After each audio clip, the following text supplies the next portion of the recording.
सलाम, नमस्ते, सत श्री अकाल। मैं हूं रजा और आप देख रहे हैं रजाग्राफी की नेशनल प्राइम टाइम रिपोर्ट, जिसको आजकल मोदी गवर्नमेंट दे दनादन उड़ा रही है। और हम भी जिद्दी हैं, आप उड़ाते रहो, हम अपने जनता को दिखाते रहेंगे सच। दोस्तों, मैं जो कहता हूं वो हो जाता है, वो इसलिए नहीं मेरी काली जबान है, वो इसलिए क्योंकि दुनिया पर मेरी नजर रहती है 24 घंटे। मैं सिर्फ यही काम करता हूं, तो एक्सपर्ट हो गए हैं हम, समझ रहे हैं आप। तो अब आपको मैं बता दूं कि 4 दिन पहले, अगर आप हमारी नेशनल प्राइम टाइम देखते हो, और मुझे मालूम है आप देखते हैं, तो 4 दिन पहले वाली बात मेरी याद होगी। और अक्सर मैं ये बात बोलता हूं नेशनल प्राइम टाइम में खासकर, कि जितना जुल्म और सितम कर रहे हैं, इससे भारत का ही अपमान हो रहा है, भारत का ही सर झुक रहा है। और एक दिन यही मोदी सरकार की वजह से भारत का सर झुकेगा। आइए, वो दिन आ गया है। भारत सरकार की, यानी मोदी सरकार की, बाइडेन सरकार ने, अमेरिकी सरकार ने धज्जियां उड़ा दी हैं, नंगा कर दिया है, रिपोर्ट जारी कर दी है। जिस रिपोर्ट के अंदर बताया गया है, खासकर भारत को ह्यूमन राइट का अब्यूज करने वाली, उल्लंघन करने वाले देशों की लिस्ट में डाल दिया गया है। बाइडेन सरकार ने पिछले साल बताया था कि भारत में मानव अधिकारों, ह्यूमन राइट के उल्लंघन, जुल्म और सितम, गैर कानूनी तरीके से पत्रकारों को गिरफ्तार करना, मुसलमानों को और धार्मिक भावनाओं को आहत करना, सरकार की दादागिरी और भारतीय जनता पार्टी के हिंसक रवैये पर हमारी नजर है। रिपोर्ट जारी नहीं की थी, लेकिन आज रिपोर्ट जारी कर दी है। यह देखिए, इंटरनेशनल मीडिया संस्थान में मोदी सरकार का कितना जबरदस्त बज रहा है। दुनिया का सबसे बड़ा जो वेबसाइट है, न्यूज संस्था है, माना जाता है रॉयटर्स को। इसके अलावा दुनिया की तमाम वेबसाइट्स और डिजिटल मीडिया पर रिपोर्ट आ चुकी है, क्योंकि अमेरिका ने रिपोर्ट जारी की है। यूएस रिपोर्ट में significant human right abuse list में डाल दिया है इंडिया को। जी हां, कहा है कि माइनॉरिटीज, जर्नलिस्ट और जो विरोधी हैं सरकार के, उनके ऊपर जुल्म हो रहा है। इतना ही नहीं, इस रिपोर्ट में यह कहा गया है कि गवर्नमेंट और गवर्नमेंट के एजेंट एक्स्ट्रा जुडिशियल कांड कर रहे हैं, यानी गिरफ्तार करके गैर कानूनी, आप देख रहे हैं कि फर्जी एनकाउंटर कर दिए जा रहे हैं, लोगों को फर्जी केस में फंसाकर मार दिया जा रहा है, और तो और टॉर्चर किया जा रहा है, हैवानियत दिखाई जा रही है, और इंसानियत की सारी हदों को पार किया जा रहा है। पनिशमेंट पुलिस दे रही है, अपने कैदियों को कैदी बनाकर जुडिशियल कस्टडी में मौतें आप देख रहे हैं, खबरें आपने सुनना है वो। और अनजस्टिफाइड अरेस्ट, और जिस तरह से गैर कानूनी तरीके से बिना किसी वजह के फजूल में गिरफ्तार पत्रकारों को किया जा रहा है, ये सब मोदी सरकार के ऊपर रिपोर्ट में ये बात कही गई है। ये रिपोर्ट आपकी स्क्रीन पर चला रहा हूं, जो अमेरिका की गवर्नमेंट ने रिपोर्ट जारी है, किसी विपक्ष की पार्टी ने नहीं। साथ में यह भी कहा है कि एंटी कन्वर्जन का इल्जाम लगाकर, जो हाल में आप देख रहे हैं कि मुसलमानों पर और खासकर ईसाइयों पर कन्वर्जन का इल्जाम लगाकर उनको मार दिया जा रहा है, पीट दिया जा रहा है, जेल में ठूस दिया जा रहा है। साथ में इसमें यह कहा गया है कि जो भारत में प्रोटेक्ट राइट टू फ्रीडम का कानून है, वो मोदी सरकार कायम नहीं करवा पा रही है, बना नहीं पा रही है।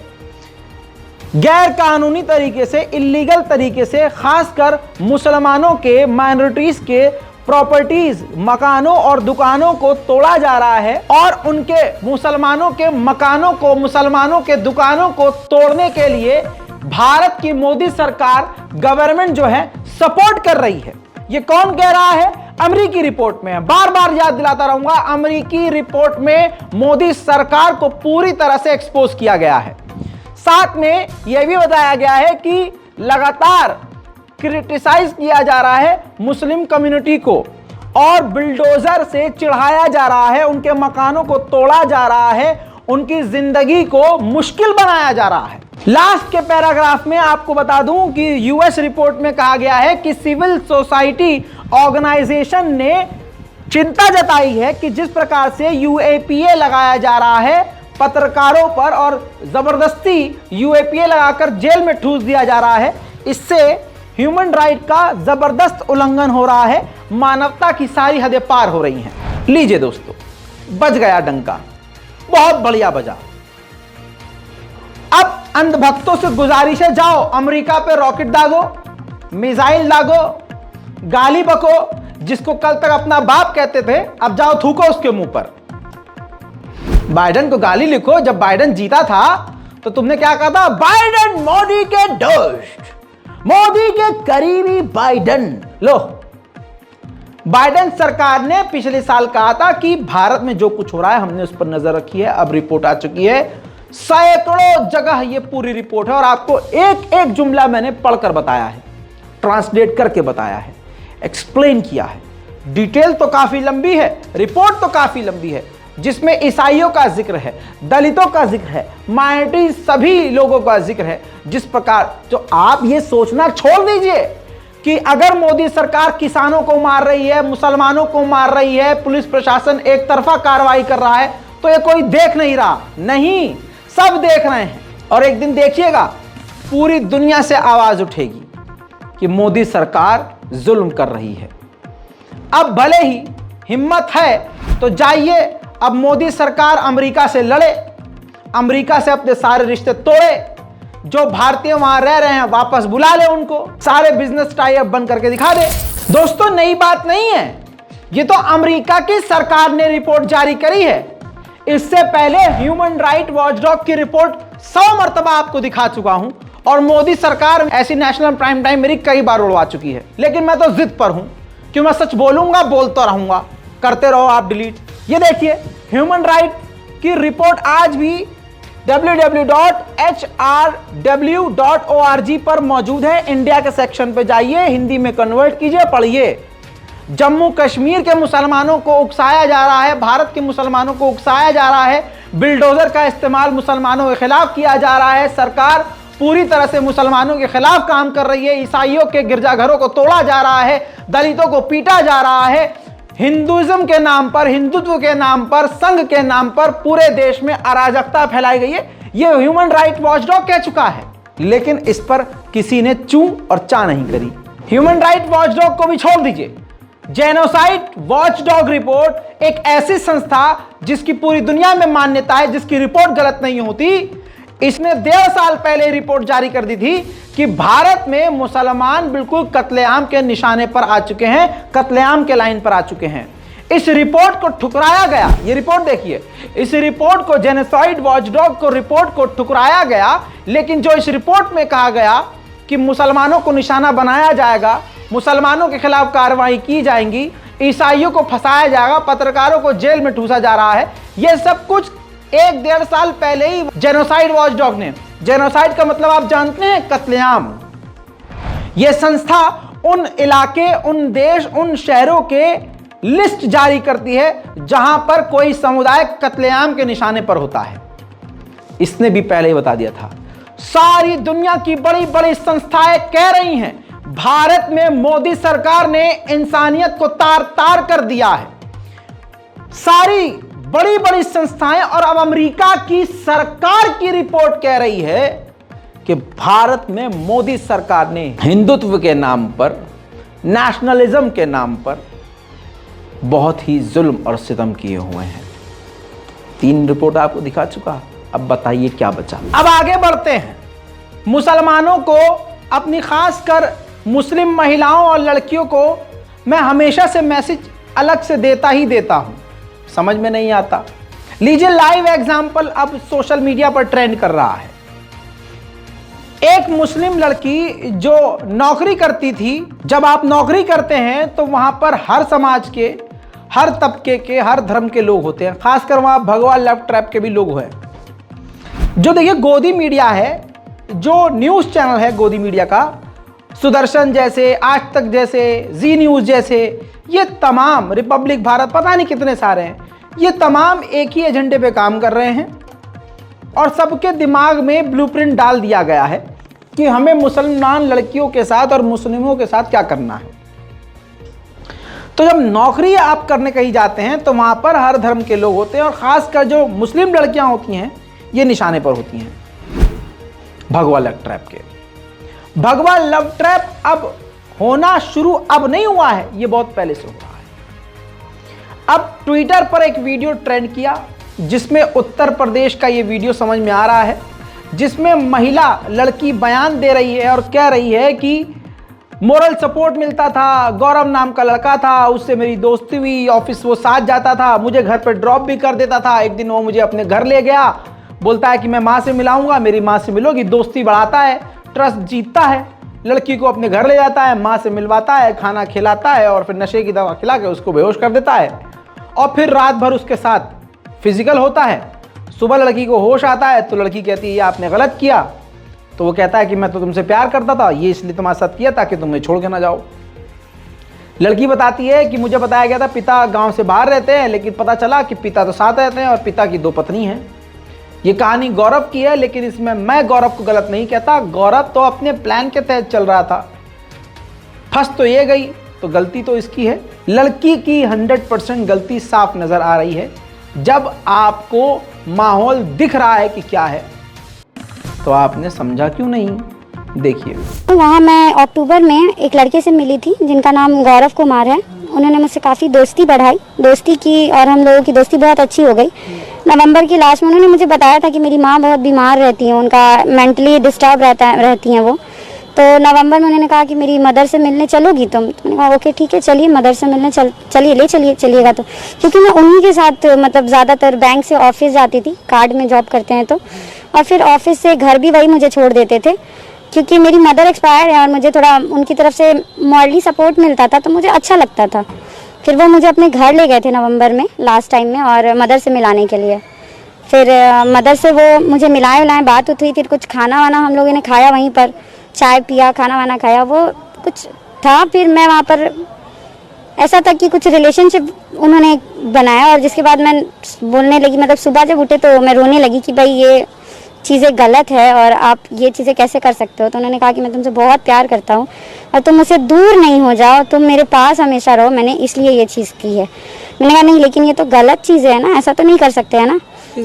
हाँ, फिजिकली रिलेशनशिप उन्होंने बनाया। तो उस टाइम उनके घर में सिर्फ उनकी माँ थी, तो उनके मतलब फादर भी हैं, उनके फादर की भी 2 शादियाँ हुई हैं और वो एक ही घर में अपनी 2 पत्नियों को लेके अब रह रहे हैं, उस टाइम नहीं थे। और मुझे कहा गया कि मेरे फादर जो हैं वो गांव गए हुए हैं, तो इसलिए मतलब हम वहाँ स्टे वहाँ पे उन्होंने किया और जो भी था उन्होंने दवा ववा मुझे दे दी थी नशे की। सुबह में जब हम उठे तो हम ये चीज़ उनको बोले कि आपने ये सारी चीज़ें क्यों की, तो भाई हम तुमको खोना नहीं चाहते हैं और जब हम तुमको फर्स्ट टाइम देखे थे तब। खैर दोस्तों, समझदार को इशारा काफ़ी, यहाँ तो पूरा कांड ही हो गया है। आपकी अगर घर की कोई लड़की, खानदान की कोई लड़की कहीं नौकरी करती है या फिर पढ़ाई लिखाई करने के लिए जाती है तो इस रिपोर्ट को ज़रूर उसके मोबाइल तक भेज दीजिएगा। कुछ कहिएगा मत, सिर्फ लिंक शेयर कर दीजिएगा या फिर इस वीडियो के इतने से अंश को काट कर भेज दीजिएगा और सिर्फ इतना लिख दीजिएगा बिटिया थोड़ा संभल कर, माहौल ख़राब है। ये ज़रूरी है क्योंकि हमारा हथियार, हमारा बचाव पता है क्या है? नॉलेज। हमें पता होना चाहिए क्या चल रहा है। बहुसंख्यक समाज का एक सड़ा हुआ अंग पूरी तरह से मुस्लिम लड़कियों को सेक्स स्लेव बनाने के लिए उतारू है, क्योंकि बलात्कार वहाँ ग्लोरीफाई किया जाता है, बलात्कारियों को छोड़ा जाता है, नेता बना दिया जाता है, उसको माला पहनाई जाती है, आरती उतारी जाती है बलात्कारियों को। और अब तो स्टेज और मंच से कहा जा रहा है कि ज़्यादा से ज़्यादा मुस्लिम महिलाओं को हिंदुइज्म में लाया जाएगा। तो अब इससे साफ बात मुस्लिम महिलाएं और क्या सुनना चाह रही हैं? क्यों अपना ईमान खराब कर रही हो आप लोग और क्यों अपनी इज्जत को तार तार करवाने को तुली हुई है? यही सब चीजें अब दुनिया देख रही है। अमेरिका ने यही सब रिपोर्ट में भी कहा है। लीजिए अब राजस्थान के डोंगरी का ये वीडियो देखिए, जिसमें हिंदू संगठनों ने, गुंडों ने तलवार उठाई है, हथियार उठाए हैं, त्रिशूल उठाए हैं, हिंदू राष्ट्र बनाने की कसम खाई है। यही बात genocide watch, human right watch dog और अब अमेरिका की सरकारी रिपोर्ट में कहा गया है कि ऐसे ही बहानों से माइनॉरिटीज को ये निशाना बना रहे हैं। जितने भी बहुसंख्यक समाज के नेता टाइप लोग हैं इस वक्त सिर्फ जहरीले बयान दे रहे हैं। वो आम भाषा में भी बात करते हैं तो ऐसा लग रहा है काट लेंगे। अब बाबा रामदेव का एक वीडियो सामने आया है जिसमें पतंजलि के बारे में आपको मालूम है कि पतंजलि में हर प्रोडक्ट में गू, पैखाना, टट्टी, बलगम, थूक इन सब का इस्तेमाल हो रहा है। कई बार तो ऐसा भी हुआ, इन्होंने ऐलान कर दिया था शुरुआत में, आपको कोरोना में याद होगा, कि हमने जो है कोविड-19 की सबसे पहले दवा बना ली है। फिर अंतर्राष्ट्रीय लेवल पर पतंजलि की खूब जलालत हुई कि भाई साहब तुम कहाँ से ले आए भाई साहब ये जड़ी बूटी, जो बूस्टर है, जो बॉडी में सिर्फ ताकत प्रोवाइड करता है, तुम उसको कोरोना की दवा बता रहे हो। खूब जलील हुए। कई सारे प्रोडक्ट जो पतंजलि के फ्रॉड साबित हुए। इन सब के बावजूद अब बाबा रामदेव का एक वीडियो सामने आया जिसमें वो एलोपैथी को जमीन के नीचे गाड़ देने की बात कर रहे हैं। हमेशा यह आदमी हिंसक ही बात करता है, नहीं जाने क्या हो गया है बाबा रामदेव को, लेकिन अब कभी मुसलमानों के खिलाफ बयान देते हैं, कभी एलोपैथी को गाड़ देने की बात कर रहे हैं। पहले इनका ये बयान सुनिए, फिर इसके बाद इन्हीं के बयान को इन्हीं की तस्वीरों से नंगा कर देंगे। लोग कहते हैं आयुर्वेद का भविष्य क्या है? आयुर्वेद का वर्तमान और भविष्य तुम्हारे सामने स्वामी रामदेव खड़ा हुआ है। और मैंने ठान रखा, जैसे हमने एमएनसी का शीर्षासन कराया है, एलोपैथी को भी धरती में इतना गहरा गाड़ेंगे कि बहुत दिनों तक इसको सांस ना आए। इमरजेंसी ट्रीटमेंट के लिए लाइफ सेविंग ड्रग्स के रूप में थोड़ा बहुत किसी को प्रयोग करना हो, दो चार यहाँ भी एलोपैथी के कोई डॉक्टर बैठे हो तो नाराज मत होना, आप भी हमारे पाले में आ जाना। हमारा दिल बहुत बड़ा है। बाकी एलोपैथी में सर्दी जुकाम से लेकर के कफ कोल्ड से लेकर के भी कोई छोटा सा नए नए नाम रखते हैं, S3N2। अरे S3N2 तो है, तेरे पास दवा क्या है बावड़ी ये बता। इनके पास में कोई दवाई नहीं है, न सर्दी की, न जुकाम की, न बुखार की। कोरोना बीत गया, अब तक दवा नहीं बना पाए, उसकी भी पहली दवाई हमने बनाई। इनके पास में बीपी की कोई दवाई नहीं, इनके पास शुगर की कोई दवाई नहीं। ये शुगर देख लिया, सुन लिया। अब ये गौमूत्र के तस्कर कुछ वक्त पहले खुद ही इनके साथी एलोपैथी के शरण में थे। देखिए,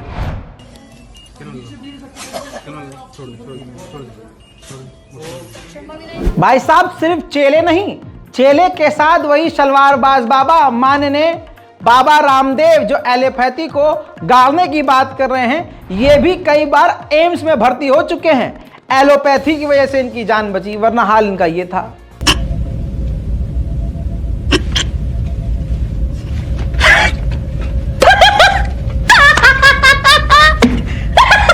इसके अलावा जो अमेरिका ने रिपोर्ट में कहा है, जो मोदी जी का बज रहा है सारी दुनिया में, जो मोदी जी ने शुरू किया है, आप देख लीजिए। अब बस्तर में क्या हुआ है? बस्तर में एक बुजुर्ग महिला की मौत हुई। उनको उनके अंतिम संस्कार के लिए जब ले जाया जाने लगा तो दो गुटों के बीच झड़प हो गई। कहा गया एक ग्रुप की तरफ से कि ये महिला कन्वर्ट कर दी गई थी, ये तो ईसाई हो गई थी। मरने के बाद भी अब सुकून इस मॉडिफाइड मोदी के इस नए भारत में नहीं है, मरने के बाद भी। के मृतक के शव को दफनाया जाए, जिसको लेकर दोनों समुदाय के लोग आपस में वाद विवाद करने लगे और इसकी सूचना मिलने के बाद मौके पर बड़ी संख्या में पुलिस बल को भेजा गया। बढ़ते विवाद को लेकर विशेष धर्म के लोगों ने शव को पुलिस को सौंप दिया, जिसके बाद पुलिस और मूल धर्म के आदिवासियों के बीच झड़प भी हुई और इस दौरान पुलिस के जवानों पर पथराव भी हुआ। पुलिस के अधिकारियों ने मृत महिला के शव को उसके ही घर के पीछे दफनाया। दयनीय घटना यहाँ पे तो विशेष धर्म की महिला को शव को दफनाने को लेकर विवाद यहाँ देखने को मिला। दो गुटों के बीच में, दो पक्षों के बीच में जमकर विवाद हुआ। बड़ी तादाद में पुलिस बल को तैनात किया गया है। तो मामला बस्तर का है, यहां भेजरी पदर में शव दफनाने को लेकर विवाद देखने को मिला है। इस भारत में जो लोग मोदी के साथ हैं, भले ही वो धोती में हैं, चड्डी में हैं, नंगे हैं, लेकिन 2 रुपया पर ट्वीट मिलता है नफरत फैलाने का, तो उनकी दाल रोटी चल जाती है। और कुछ इतने बड़े अंधभक्त हैं कि नंगे हैं लेकिन आएगा तो मोदी ही, उनके मुंह से सुन लीजिए। और जो खुश हैं वो केवल वही हैं जो मोदी के मित्र हैं। अब मेहुल चौकसी के बारे में आप जानते होंगे, सुना होगा। डीमोनेटाइजेशन काल में मेहुल चौकसी के ऊपर एक बड़ा कांड खुला। रिपोर्ट आपकी स्क्रीन पर है। यह मेहुल चौकसी है। मेहुल चौकसी के बारे में मैं आपको डिटेल में जानकारी देता हूं। अब आप क्रोनोलॉजी समझ लीजिए। हमारे मेहुल भाई मोदी के फेवरेट फ्रेंड थे, बेस्ट फ्रेंड थे। डिमोनेटाइजेशन के बाद मेहुल चौकसी पर इल्जाम लगा जो उन्होंने किया कि करोड़ों का बैंकों से लोन लिया और फर्जीवाड़ा किया, और जब उन्होंने फर्जीवाड़ा किया तो देश छोड़ने का प्लान किया। उन्होंने एंटीगुआ देश की सिटीजनशिप लेने की रिक्वेस्ट डाली एंटीगुआ देश में। एंटीगुआ, अब आपको फैक्ट बताता हूं, एंटीगुआ का सिस्टम यह है कि जब कोई उससे नागरिकता मांगता है तो उसके देश से वो पूछता है कि भाई आपके देश का एक नागरिक जो है मेहुल चौकसी एंटीगुआ यानी हमारी नागरिकता मांग रहा है, आपको कोई दिक्कत तो नहीं इसमें? तो फिर भारत सरकार को या दूसरे देश को क्लेरिफिकेशन देना पड़ता है, क्लीन चिट देना पड़ता है कि हाँ हमें कोई दिक्कत नहीं है। दोस्तों, इसके बाद क्या हुआ, मेहुल चौकसी को वहां की नेशनलिटी दे दी गई। फिर इंटरपोल ने रेड कॉर्नर नोटिस जारी किया क्योंकि भारत के साथ इसने बड़ा कांड किया था। रेड कॉर्नर नोटिस के बाद यह बंदा कहीं से भी गिरफ्तार हो सकता था। अब दोस्तों हुआ क्या कि अचानक से रेड कॉर्नर नोटिस हटा दिया गया है, अब वो आजाद हैं। अब जो जानकारी है वो ये कि रेड कॉर्नर नोटिस हटाने से पहले इंटरपोल ने भारत की सीबीआई और भारत की होम मिनिस्ट्री से कॉन्ट्रैक्ट किया था। अब सवाल यह है कि मेहुल चौकसी को बचाने वाला कौन? भारत से जब इंटरपोल ने पूछा कि हम रेड कॉर्नर नोटिस हटा रहे हैं तो किसने यहां से कहा कि हाँ भाई बहनों हटा दीजिए, अरे हटा दीजिए, हमारा मित्र है? किसने कहा होगा? सवाल छोड़ के जा रहा हूं, कमेंट भर दीजिएगा।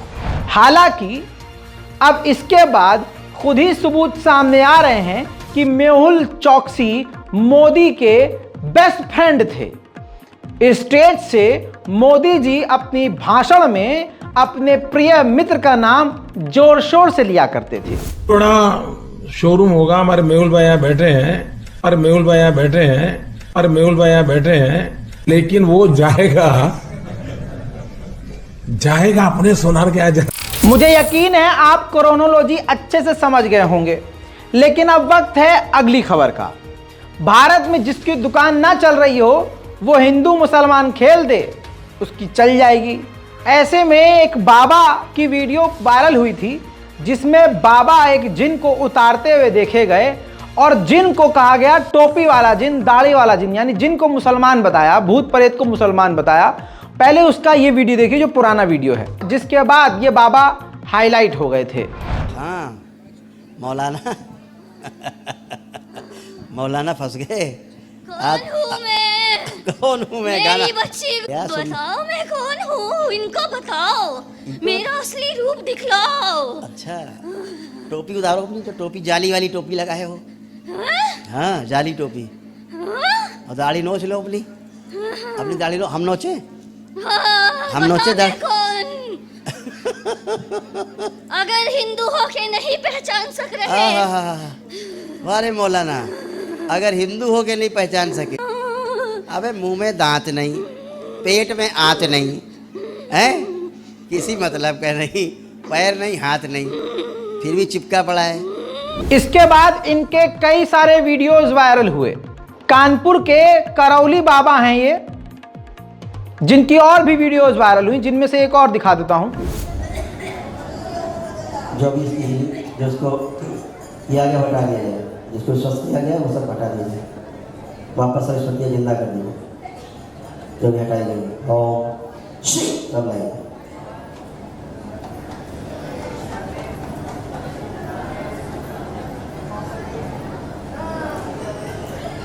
खींच के लाया जाए और लाया जाए, खींच के सब सारी स्टोरियाँ लाया जाए खींच के, और सब बांध दिए ओम शिव, सब बांध के रखे जाएंगे।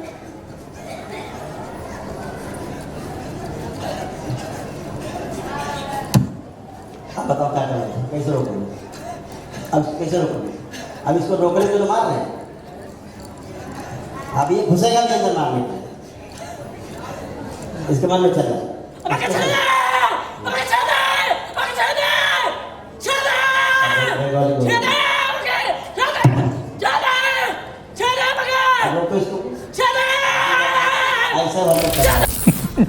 अभी तो रुकिए, अभी तो शुरुआत हुई है बाबा करौली की।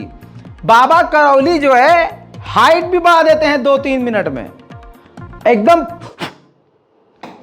हाइट बढ़ाई जाए इनकी, हाइट बढ़ाई जाए इनकी, हाइट बढ़ा दी जाए। हाँ ये देखिए, ये देखिए, चल के दिखाओ, चल, आपको मजाक लग रहा है? देखिए सबकी हाइट बढ़ रही है ना बाबा जी, मेरी भी। बाबा जी इतनी। अच्छा ठीक, आंखें बंद कर। ओम।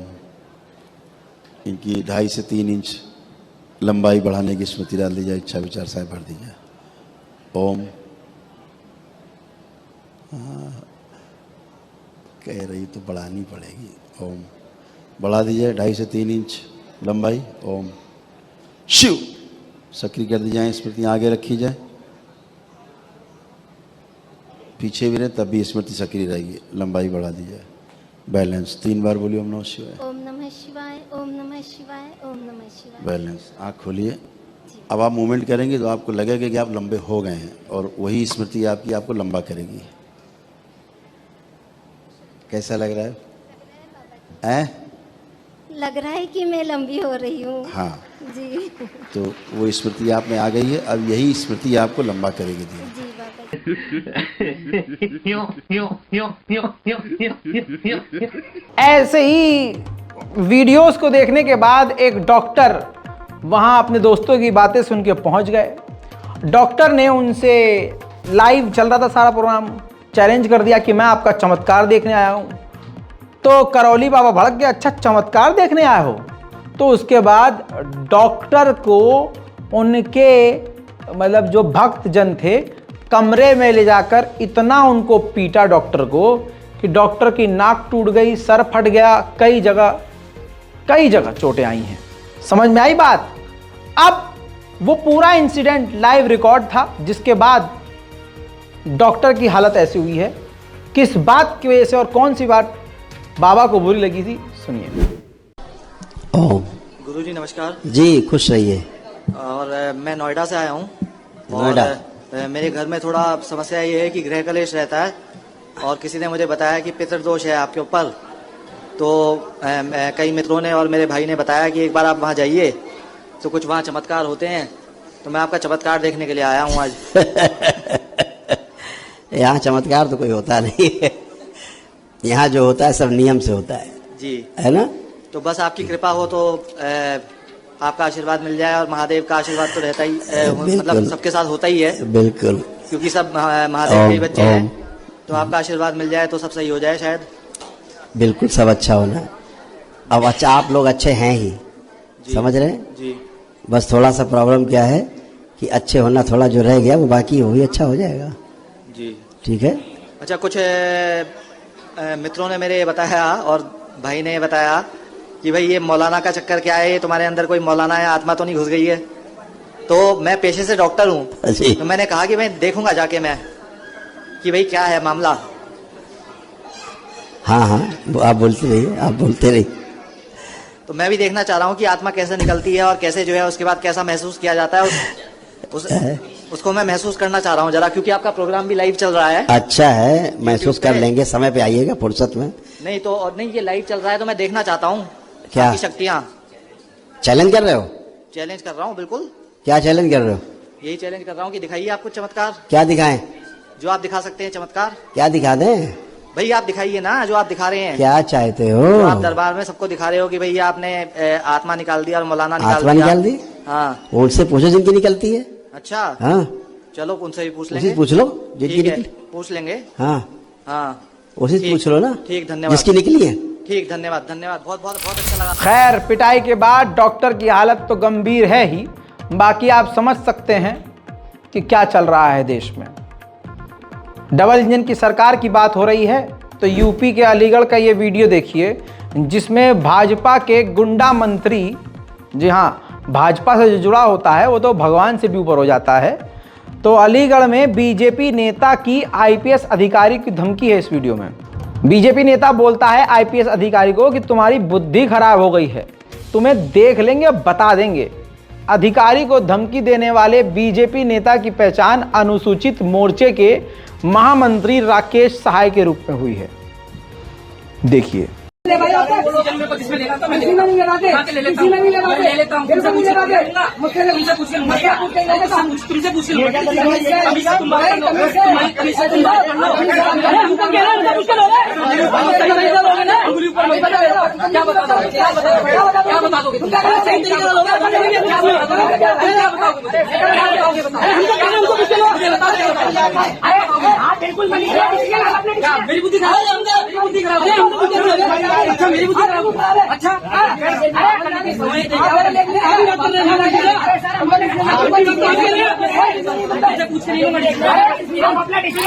याद होगा कर्नाटक के बीजेपी के नेता ने कहा था कि अगर बीजेपी जीतती है तो हम पूरे कर्नाटक से मस्जिदों से लाउड स्पीकर हटवा देंगे, अजान की आवाज बंद करवा देंगे।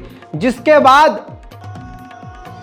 डीजीपी ऑफिस, पुलिस प्रशासन के दफ्तर पहुंचकर मुसलमानों ने प्रदर्शन किया और डीजीपी ऑफिस पर एक मुस्लिम युवक ने अजान दी। इसके बाद हुआ यह है दोस्तों, उसी जहां पर ये पुलिस थाने के बाहर अजान दी गई, हिंदू संगठन पहुंचे और उन्होंने उसका शुद्धिकरण किया, क्योंकि यहां पर अजान हो गई तो इस वजह से गौमूत्र छिड़का। ये कमाल की बात है, पहले देख तो लीजिए फिर मैं कमाल की बात बताता हूं।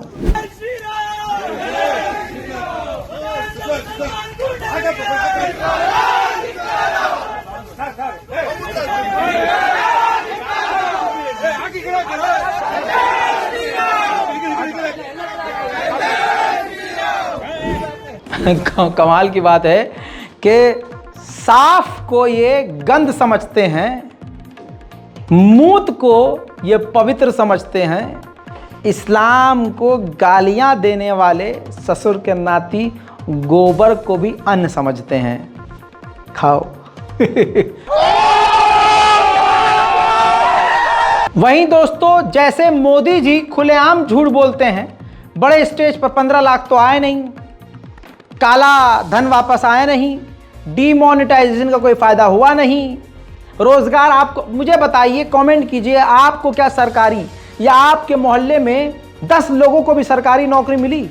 रोजगार मतलब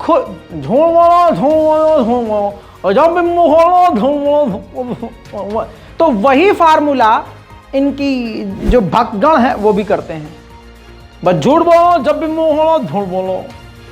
अब बीजेपी आईटी सेल किस प्रकार से प्लानिंग के तहत नफरत फैलाती है, आप इनकी औकात देखिए और इनका सनातन धर्म देखिए। ये देखिए, ये सिखाया जा रहा है, ये हिंदुत्व है जिसके लिए लड़ा जा रहा है। जागरण के अखबार में क्या छपा? सुधीर वेरीफाइड अकाउंट लिखता है, और कुछ बेवकूफ़ों ने अजमेर जाना छोड़ दिया था। जागरण के पोस्ट के नीचे देखिए लिखा हुआ है, सना खान हुई प्रेग्नेंट, जल्द ही बनेंगी अम्मी। 2 साल से शौहर कर रहे थे अजमेर में दुआ, बिना हमबिस्तरी सिर्फ दुआ से हुई प्रेग्नेंट। 94,000 इस पोस्ट के व्यू हैं। ठीक है, अब अगला देखिए। इसी तरह से डॉक्टर सैयद रिजवान अहमद लिखते हैं, भाई से जान तक की खूबसूरती, 4,559 लाइक। ये वो यूट्यूबर हैं जो जानते हैं कि मैं मोदी करूंगा तो मेरा मुसलमान नाम है, जल्दी ट्रेंड में आऊंगा, वायरल होऊंगा। तो इनके सारे कंटेंट आप जानते हैं इस्लाम और मुसलमान के खिलाफ होते हैं, और पता नहीं नाम के किस तरह से सैयद हैं। बहरहाल इन्होंने भी फेक शेयर कर दिया।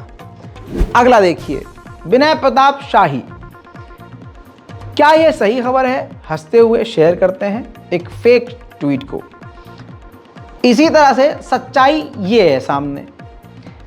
दैनिक भास्कर की ओरिजिनल पोस्ट ये है, सना खान के घर जल्द गूंजेगी किलकारी, इंटरव्यू में किया प्रेगनेंसी का खुलासा।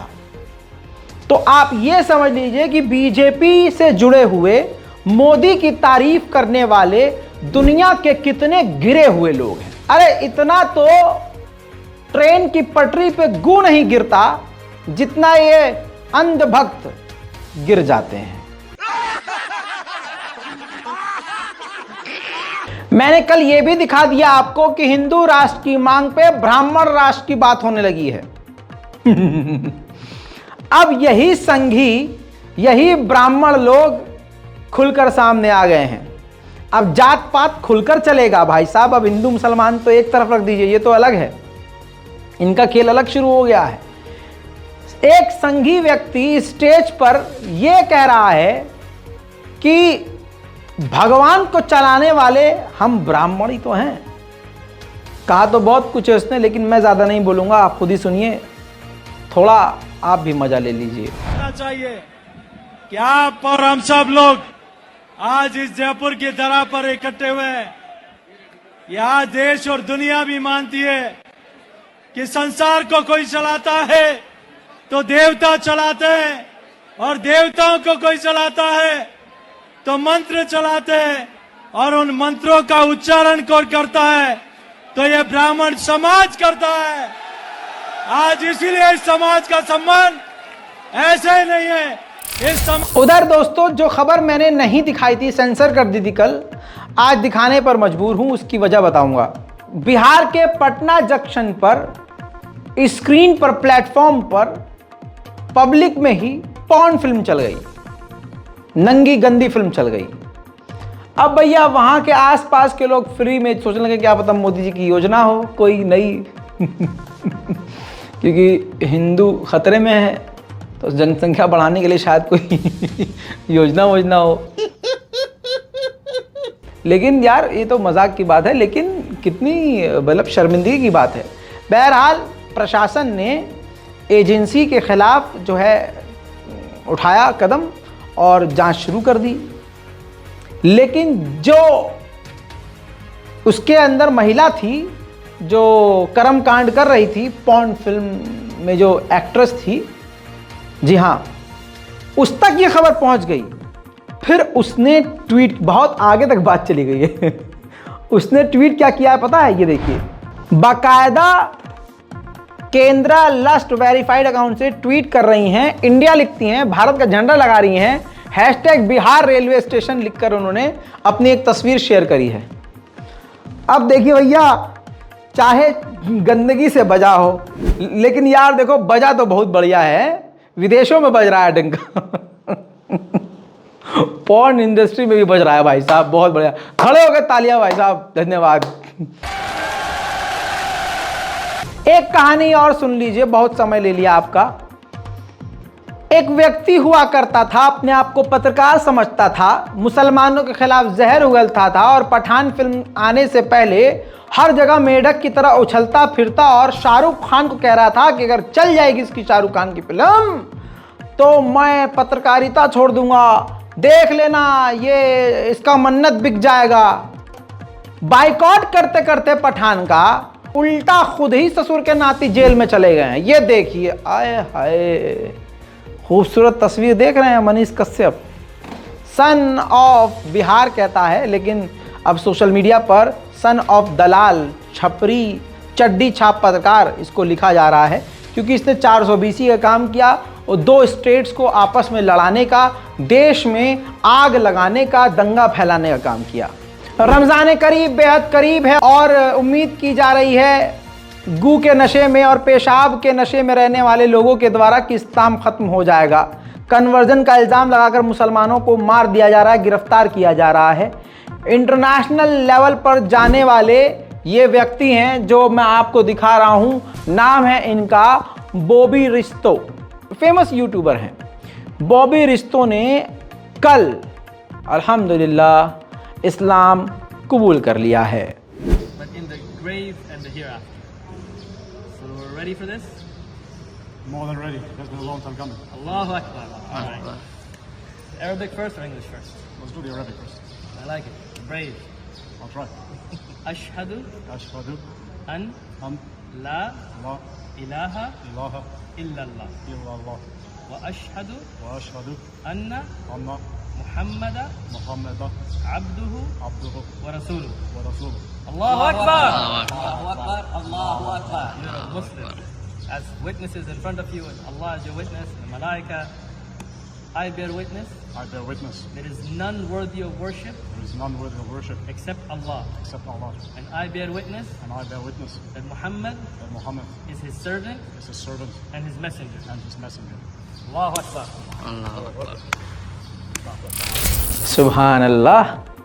इतना ही नहीं, UFC के ज़बरदस्त बॉक्सर रहने वाले ये ब्राज़ील के हैं, इन्होंने भी इस्लाम कबूल कर लिया है। नैसमेंटो इनका नाम है, इस्लाम इन्होंने कबूल कर लिया है। कुरान से ये इंस्पायर हुए थे, मिलियंस में इनके फैंस हैं। और भक्तों, कैसे हो? बस आप लोगों से यही कहूँगा, हिम्मत बना के रखिए, न खुद टूटिए न अपने साथियों को टूटने दीजिए। लड़कियों और महिलाओं को शुरू में ही मैंने अलर्ट कर दिया है, इसी रिपोर्ट के शुरुआत में ही। आप लोगों से यही कहूँगा, रमज़ान में कम से कम ये सोच के चलिए कि हमेशा की तरह हम गुनाह करना बंद कर देते हैं, कई सारे आड़े टेढ़े काम करना बंद कर देते हैं, लेकिन वो सिर्फ रमज़ान में बंद करते हैं। रमज़ान के बाद फिर हम धीरे धीरे नॉर्मल हो जाते हैं, फिर से वो शैतानी। तो कोशिश करेंगे कि एक तो हमारे अंदर से कम 10 बुराइयां ख़त्म हों, ऐसी जो हम पर बहुत ज़्यादा हावी है, और वो परमानेंट बंद हो। दूसरी हम कोशिश ये करेंगे कि ज़्यादा से ज़्यादा हम दुआ करेंगे अपने मुल्क के लिए, और जालिम के ख़िलाफ़ बद्दुआ करेंगे। इस रिपोर्ट को शेयर कीजिए, अपनी राय कमेंट में ज़रूर लिखिए, क्योंकि मैं आपकी राय को खुद पढ़ता हूँ। इस रिपोर्ट को शेयर कीजिए और मुझे दुआओं में याद रखिए। जय हिंद।